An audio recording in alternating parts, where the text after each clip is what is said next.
everyone, we're back with another great episode of Coffee, Chaos, and Cash Flow, and we're really excited to be sitting down here today with none other than Brian Raney. Brian is passionate about building an entrepreneurial community in Kentucky. He has started and invested in several companies. Currently, Brian serves as CEO of APAX Software and CEO of Awesome Inc. Both APAX Software and Awesome Inc. help build the entrepreneurial community in Kentucky. These companies develop software, teach software development, and provide resources for others to launch and grow their own companies. APAX Software has grown to be an Inc. 5000 company, and Awesome Inc. has helped hundreds of startups across the state, just like ours. Come back to that. The purpose of Brian's work is to help others pursue their definition of awesome. Brian, it is great to have you here in the studio today. How are you doing? I'm doing great. Thank you for having me. Yeah, absolutely. I've been looking forward to this, so it's gonna be a good run. Before we jump into some background in your story, I'm gonna lead us off with a few icebreakers. So we'll see some good responses here to this. So first question for you. Yeah, I picked a couple out that I thought would be. I think I know an answer to at least one of these. So I'm curious to see what you say here. I wrote my answers down on my bingo card. Nice. All right, Brian, what's the most surprising skill or hobby that you have that people wouldn't expect? Oh, man.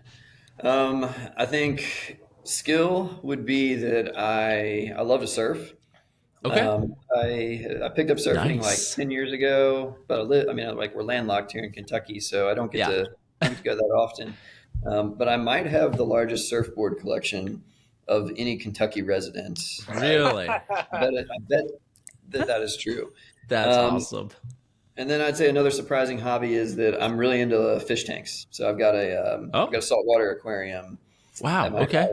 It's like a huge hobby of mine. And what's your most exotic fish that you have in your aquarium? Man, I don't have a ton of exotic fishes because they're expensive, and I'm not that good with it.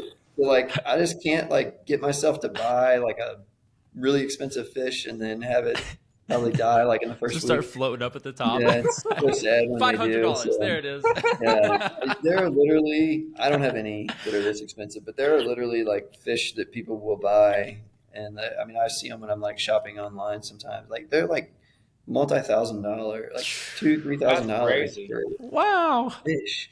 Yeah. No, I don't have anything super exotic like clownfish, some tangs, butterfly, fish like that. But I got a puffer fish. That's maybe my favorite. Oh, that's cool. That's cool. Sweet. That's awesome. I didn't know any of that about you. So do you have cool. Do you have a one big tank, or do you have a multi-tank situation? Yeah, no, I just have one big tank. It's I think it's a 250 gallon tank. So it's a pretty that's good good. Tank. Yeah, that's pretty big. Yeah, but yeah, just the one. That's cool. Good stuff. All right. Question 2. If you could have dinner with any historical figure, who would it be and why? Well, yeah, I've thought about this question a bunch of times, and I've probably answered it differently a bunch of times. Okay. I think for sure, Jesus would be my go-to answer. If I could have dinner with Jesus, that'd be amazing. I also feel like that's maybe that's maybe cliche, or maybe that's a little bit cheating with that. Well, you wouldn't run out of wine. That's for that's sure. True. Yeah, I could have some wine, and he could turn anything into wine for me, and we'd have a nice drink of wine. No, I think outside of Jesus, any historical figure. Again, I've answered this differently in different times. I kind of think George Washington. Okay. Because if you want to talk about entrepreneurs, he the startup of all time. He created America. That's a huge undertaking. What a startup to the number one startup. Your baby. So I think I'd be curious to figure out a little bit what was going on in his head when he was starting our country. That's awesome. And I only heard recently, so I have not researched this at any great length, but I have recently heard from a fairly reputable source that a good deal of the founding fathers actually had like really, really high IQs. Like they were certified geniuses. Yeah. And so again, that was something that just recently popped up. I have not dived into that at any great length, but I thought that was interesting because I've never thought of them as idiots by any measure, but I didn't know that they were actually like way, way up there on the IQ chart. So it's interesting. Yeah, I bet they were pretty intelligent to pull off what they did. For sure. All right, so last one, wrapping up this section. What is one trend that you hope makes a comeback, and then maybe another trend that you hope just disappears forever? Oh man, the second part is easier for me. I got a lot of, those. A lot of things you'd love to see disappear. Yeah. I mean, I think like to disappear. I'll do that one first. Like to disappear, I would be totally fine if like TikTok and Snapchat or any of these like, I mean, stuff that like my kids are probably going to get into in a few years that I'm going to have to. It's going to become a headache for me. I would love for those to just disappear. It's fair. Trend that I would love to see come back. That is a harder one for me to answer. I'm just such a forward-thinking person, you know. There you go. You're not reaching back in the past. I would say, I think what would be kind of fun for like our kids is if like some sort of record playing device, like it could be like a CD even, or like a cassette tape, but like if they got to experience that. I think that was pretty monumental to my childhood. Was like burning your own That's true. CDs. Everything's so instant now. I know.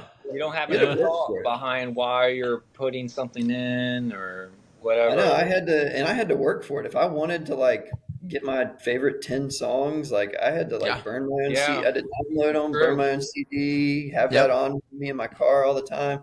Make sure that my CD player wasn't like jammed, which was about at least 30% of the time, probably. I had a really cheap. Wind it up, cheap, Yep.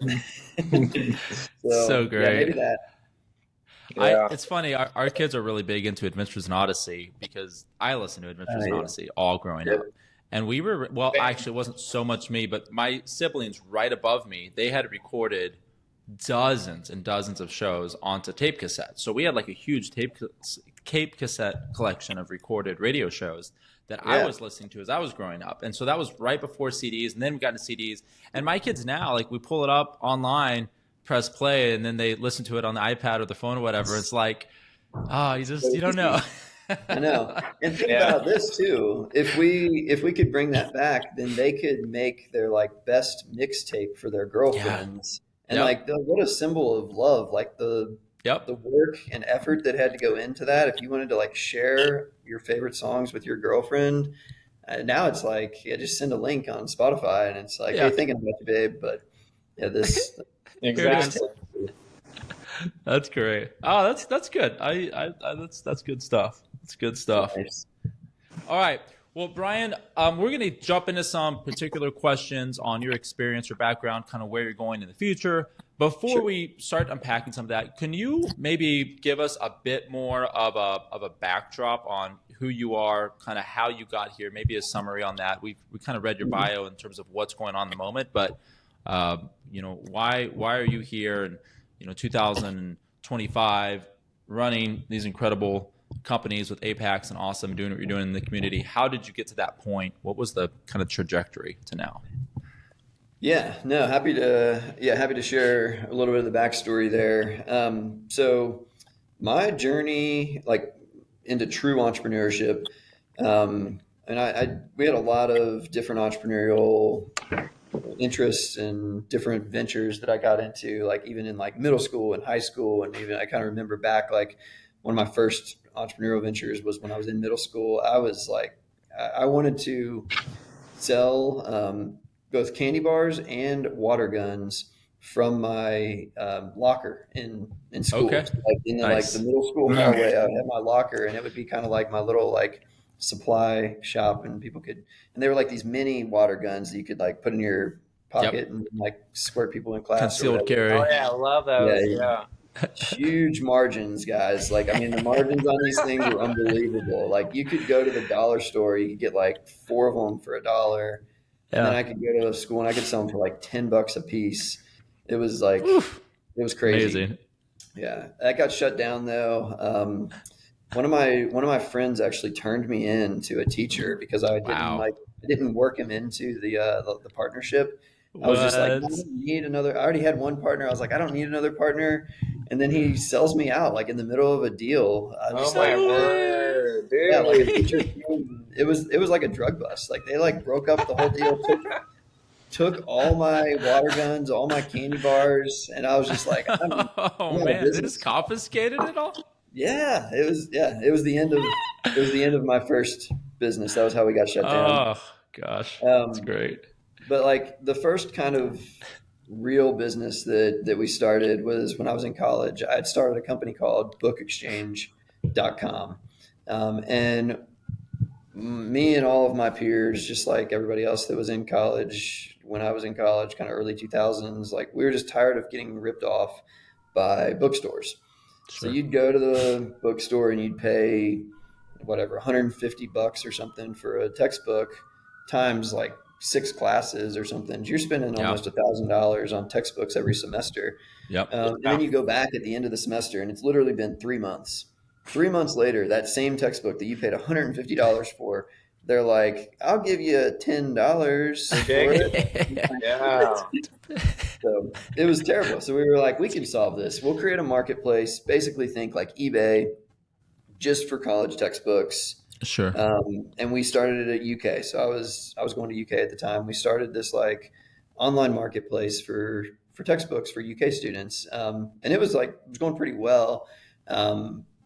But we were like, hey, we got to scale this thing. If we're going to make this thing in anything, we got to make it bigger. So we started to go to all these other universities kind of in our region. I think we made it at one point to about 15 or 20 different universities.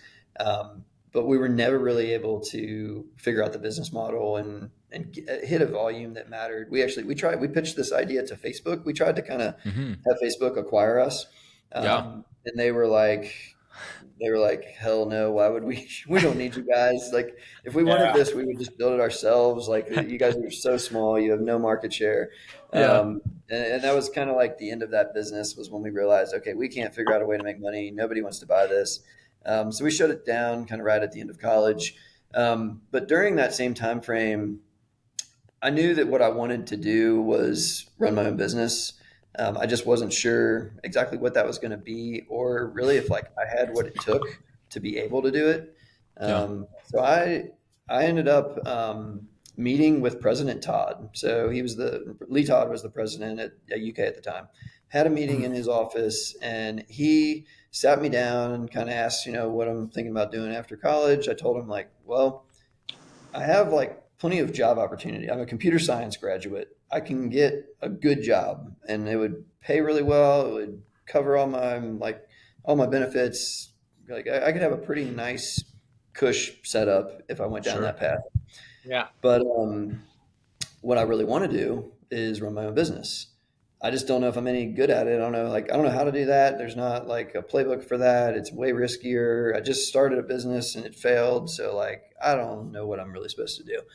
So he just stops me in that and he's just like, hey, if what you're actually passionate about is entrepreneurship, then just go do that. Like go start your company, try it for a year.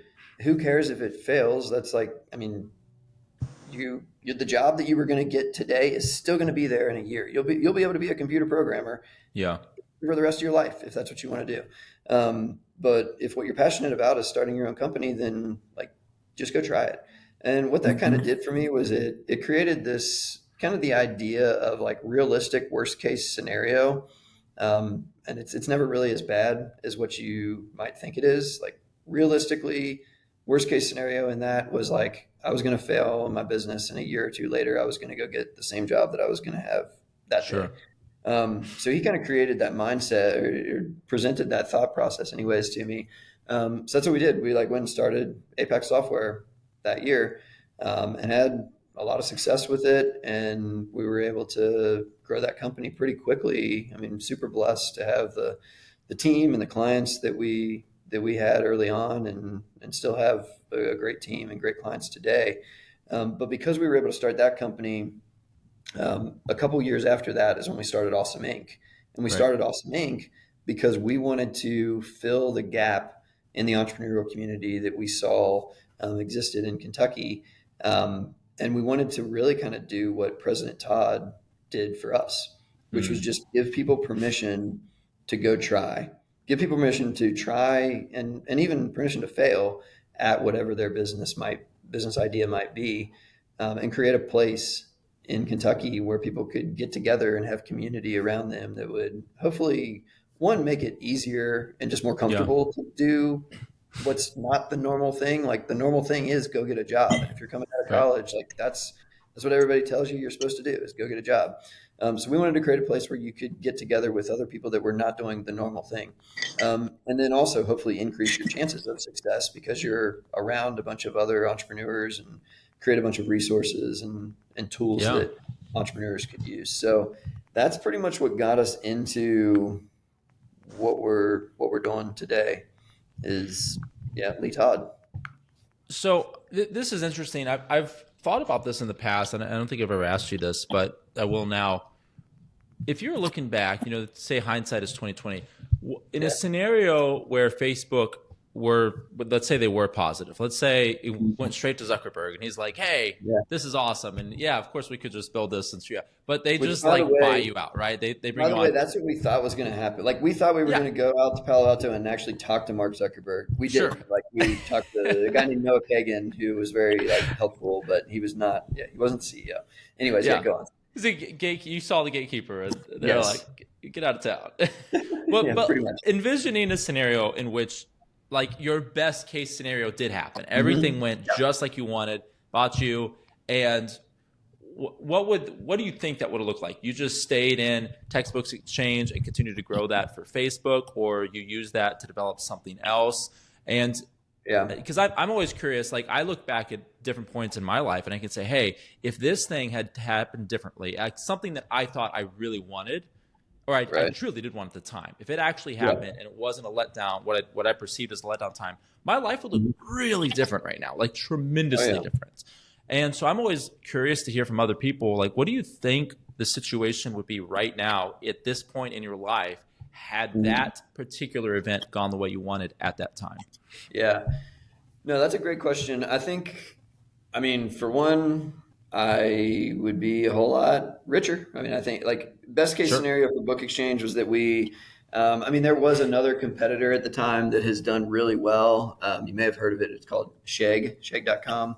It's like a textbook sharing platform, and they also have an exchange and everything.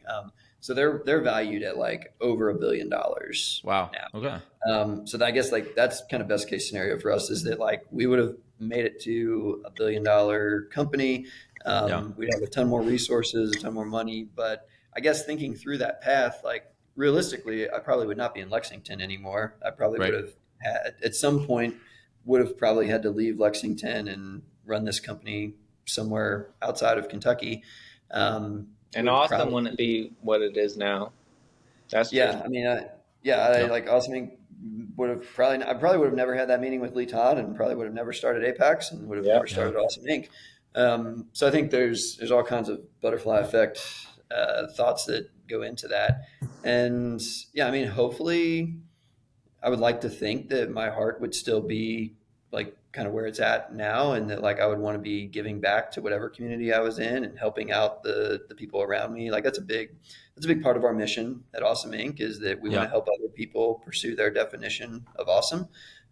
So we're kind of in the business of figuring out how to help other people reach their goals and reach their dreams. So I hope that even with that level of success that I would still gravitate towards doing some sort of good for the community that I was in a similar fashion and give back to whatever entrepreneurial community I was in. But it would certainly look a whole lot different. For sure. Yeah. And it's just interesting because, Eric and I both, our company Clean Space is in the Awesome Inc. Fellowship right now. We've been around. I learned about you guys through your pitch competition, Fiverr Cross, a couple years back. So I've been around your team for years now and have benefited through not just in the business sense. When we were in an office from your guys' building and all those pieces, but just the relationships with the people that are part of the awesome organization that, there's none of that would exist potentially had things gone the way you wanted years ago. Right. And it's just cool to see, like you said, those butterfly effects, and it's like, it ends up being a net positive for so many people.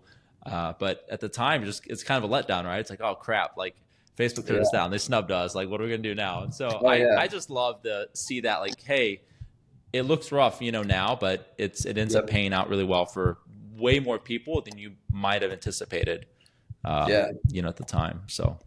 No, absolutely. I think you're definitely onto something there that, we don't always see all the side effects of any outcome. And it's very easy to kind of see what are the instant, the short term, what's kind of on the surface of like what's happening. That's the easy part to see. But like under the surface, there's a whole lot more going on that, it takes, it does take a lot of faith to kind of run a business, because every entrepreneur has gone through like all those ups and downs, and every entrepreneur that I've ever talked to has had the massive failure or the Facebook turning them down moment where it's just like, oh gosh, I worked on this for like 4 years and you're telling me that it's worth nothing. Like, dude, that doesn't feel good. And we all go through that. I think that's a great thing for all of us to probably like reflect on, like, pretty consistently, is like, how are we dealing with really hard times in our life? Because everyone's got problems. Different people have different problems, and different people have different levels of problems. I'm super fortunate, like across the board. Like I'm so blessed in like so many different ways. And that's what I try to kind of remind myself of whenever I'm going through something that's hard, whether it's something that's hard at work or something that's hard with my family or with like my kids. And I think what I really do tend to kind of lean on in those situations is my community. Like I've got a really strong support system through my community, whether that's my family and my friends that will rally behind each other when they're going through tough times.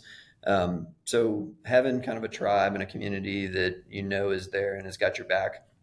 But then also, my faith plays a huge role in that. And it's sometimes hard for me to get all the way there, but just kind of letting go of some of that control and knowing that like, it's not really in my control anyways. And even if I have all the resources in the world, it's not really in my control. Like there are things that I mentioned this in the Hall of Fame talk, like I think you guys were there, but it's like the billionaires of the world like are still going to run out of time one day. And like my wife wanted to tell you, by the way, how great that talk was. So. Oh, thank you. I appreciate it. I'm glad you guys were there. I'm glad you get to hear that. But I think like it doesn't matter how much money you have. It doesn't matter how many resources you have. Like you're still going to have to deal with problems. And I honestly, like, I don't know how people deal with problems without having like strong faith. And like, for me, it's Jesus or some higher power. And I'm not trying to take this in like a religious direction or anything, but I certainly I genuinely like feel for people that are going through really, really hard times and don't have Jesus. Because I've been through really, really hard times with my like family, with like loss in different areas of my family, and with my business. Like we've been on a roller coaster, like all the way down to the bottom many times. And it's very difficult. Those are very difficult times. And I think like being able to kind of let go of that control and know that this is part of a bigger plan, that I can't see all the layers of this plan. I can only see what's happening on the surface, or I can only see kind of a few steps ahead. There's a whole bunch of other steps down the road that I don't have the visibility into. And I just have to trust that that plan is good. And I am going to trust in that plan and do my part. Yep. That's I want to talk a little about that, like dive into that as an example. Chaos is part of the podcast name, and one of the reasons we chose that in the name is because there's always chaotic elements to building any kind of business. And share as many as you want, but there's one in particular that I've always been fascinated by. You write about in Unbridled Spirit. They talk about getting the building that Awesome Inc. is in, right? Yeah. Kind of how that initially came together, and like you guys had planned to. You talked to several people that were going to all be tenants. You can kind of cover the cost. Yeah. That didn't exactly go as planned. Can you share a little bit about that story and how you are able to work through that chaotic moment to make it something productive? Yeah, I think the example you're talking about, I think it was like we had maybe 12 or more people that had said like, yeah, we'll move into Awesome Inc. once you guys when you open up or whatever. And then like one of them actually moved in and started paying rent. That's how it goes. So your rent is it's supposed to be this, and now it's like, yeah, our financials were way off after that instance. It's a great reminder though, as an entrepreneur, that it's like, hey, you don't actually have a customer until you have like a signed contract or a check in the bank. Same thing with an investor. You don't have an investor when you've got a verbal commitment. You've got an investor when you've got a check in the bank. So a good reminder of that lesson. But yeah, this building came about. I'm sitting in the Lee Todd conference room. We've named this conference room after Lee Todd at Awesome Inc. right now. And it came about in kind of a crazy way. We wanted to start an accelerator program. We wanted to start Techstars in Lexington. Like when we were first getting started, this is 2009. So Techstars started in 2007, I believe. And we went out and saw their very first demo day in Boulder, Colorado. They've since expanded to they've got hundreds of locations. But this was pretty early on in the accelerator phase of the timeline. And we wanted to start one in Lexington. And that was what Awesome Inc. was going to be. And we went out and visited the founders of Techstars. So Brad Feld, David Cohen, the others were out there. Andrew Hyde, he wasn't one of the founders, but he was one of the first people that was employed by Techstars. He's the Startup Weekend guy, by the way. Andrew Hyde founded Startup Weekend a year or two after Techstars began. But we were told you got to raise $250,000 because that's what Techstars cost to run for a year was $250,000. So we're just like, okay, that's our number now. Let's go start trying to raise $250,000. And then we were like, well, we need a space.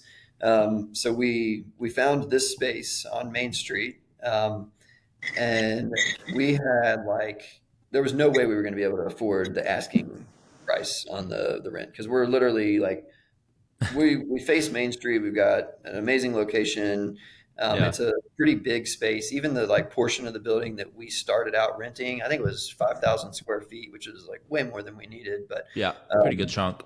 Yeah, we called the landlord. Well, actually, first we rallied a bunch of the community, and we were just like, "Hey, we're gonna do this. Would you move in? Would you move in? Would you?" And they all were like, "Yeah, we would totally be there. That sounds awesome." And that's the 12 or 15 yeses that we got to move in. Woohoo! and then we called the landlord, and we were just like, "Hey, we love this space. We definitely can't afford it. What's the best you can do?" And he threw out a number that was crazy low. I have no idea why he offered. It was a third of the price. Wow. I mean, I'm just wow. We can do that, yeah. So we said we were like, yeah. Where do we sign? Let's sign the lease. Now, even a third of the price, we still needed a lot of these yeses to come through to hit that rent, and we ended up bleeding cash for 6 months probably. And I've got all kinds of crazy stories about how we how we made it work and literally hosted fraternity and sorority parties in the front of our space for the first few months, and eventually got shut down by the fire marshal because you're not really allowed to do that without certain permits, but all that's in the past. Actually, kind of funny side note, so I don't drink. I mean, nothing against it and totally fine, being around people that are drinking, but I don't drink alcohol, hardly ever. But I do have an alcohol citation on my record because I was serving, we were serving alcohol at one of our fraternity or rap parties that we were hosting. And because I was the name on the lease, I was responsible for it, and we didn't have a liquor license. Another thing that I mentioned about. Wow. That's great. All those like crazy things where you just like find a way to pay the rent, and that was what we were doing. Like the first year of Awesome Inc. was just finding a way to pay the rent. And along the way, we're also trying to raise $250,000 so that we can start the first accelerator. It would have been the first accelerator in the Midwest. The Brandery ended up being the first one, but we were right in line to like be like it would have been a game changer for the Midwest. Wow. And if we could have pulled it off. And we got like almost to 250. We actually got to 250 a few times, but then people would back out, and like it's actually a shame, and it's kind of embarrassing, but it's like couldn't raise $250,000 in 2009. We tried for like almost 2 years, so it got to be like 2011 before we finally were like, it's not happening. Like we're just not going to raise this money for this accelerator program. Either we're not good enough to do it, or the ecosystem isn't ready for it, but like it's just not happening. So we kind of pivoted, and that's when we started the fellowship program. Was like a year or two after that, which is the program you guys are participating in. But it's a pseudo accelerator program. Like we treat it a lot like an accelerator, but we don't take equity in the companies, and we also don't write checks to the companies. So that brought our expenses way down, and we were able to do that. And we launched that in 2012, 2013 was our first kind of accelerator cohort. So yeah, that's kind of the like how we got started story at Awesome Inc. and how we and we've held on to this space ever since. We still have a pretty good deal on the rent. Yeah. And we've expanded across, like we have around 20,000 square feet. So we've expanded from like 5,000 square feet to 20,000 square feet. It's awesome. It's been fun. That's so cool. So kind of moving into the like cash flow portion, what did that look like? Because obviously APAX and Awesome are both, separate entities. They're doing slightly different things, right? So you built APAX as essentially a company that could make money and fund what you guys want to do entrepreneurially. And then for Awesome, when did you kind of make that pivot from, okay, Techstars, getting a Lexington Techstars is now not the play. We're going to do it here. We're just going to have through the parent company APAX, we're going to start Awesome. How did that come out? How long did it take to get that like kind of off and running and developed, from getting the building? Because APAX was already around by the time you procured the building, the location. Is that correct? Or yes. Yeah. APAX started in 2007. Yeah, right. Awesome Inc. 2009. Okay. So what, I guess I'm kind of curious, like what are some of the biggest advantages that maybe you've had from doing it sort of in-house as opposed to if it was run through Techstars? Like, what do you see as some of the benefits? There's always, pros and cons to everything, right? Like, can you talk through some of that? What are the things you like about that? Maybe some of the downsides? Sure. So the first thing I want to say, and I cannot say this enough times and give enough credit to my business partners at APAX and really just my whole team at APAX. I often say that like the APAX team, those are the unsung heroes of the entrepreneurial community in Lexington and across Kentucky. They don't get the credit, but if it wasn't for APAX, there would never have been an Awesome Inc. And we could not have afforded it. We couldn't have had the experience and the connections that we were able to leverage from APAX to grow Awesome Inc. to where it is today. And it kind of goes both ways. Like there are some benefits to APAX at this point that we work out of this space, and it's nice to be a part of this community and this culture. But in the beginning, Awesome Inc. would have never been around if it wasn't for APAX. And it was out of the generosity of like my business partners and kind of the trust that they had in me and the concept of building this entrepreneurial epicenter that allowed it to happen in the first place. So huge shout out to APAX for Awesome Inc. ever even being founded. I think one of the biggest benefits that we've had from doing it kind of this way is that we have been super diligent about how we steward our resources, because we have never had a lot of resources to work with. We've had to prescribe to the concept of firing bullets over firing cannonballs. Mm. I can explain in a second, but like, because out of just necessity of resources and finances, like we can't Yep. afford to fire cannonballs. We can only afford to fire bullets. So, It's so that good. concept comes from, I'm drawing a blank on the name of the book, but it comes from a book where the idea, I think it's maybe the Lean Startup. But the idea is that if you're aiming at a target, you should fire a bullet at that target before you would want to fire a cannonball at that target. Because if you miss, it's a whole lot less expensive to miss with a Sure. bullet than it is a cannonball. And after you've Yep. hit the target a few times, you can calibrate, or if you miss the target, then you calibrate and fire more bullets. But after you've hit it a few times with a bullet, then you can start to add more gunpowder, spend more resources, and start firing cannonballs.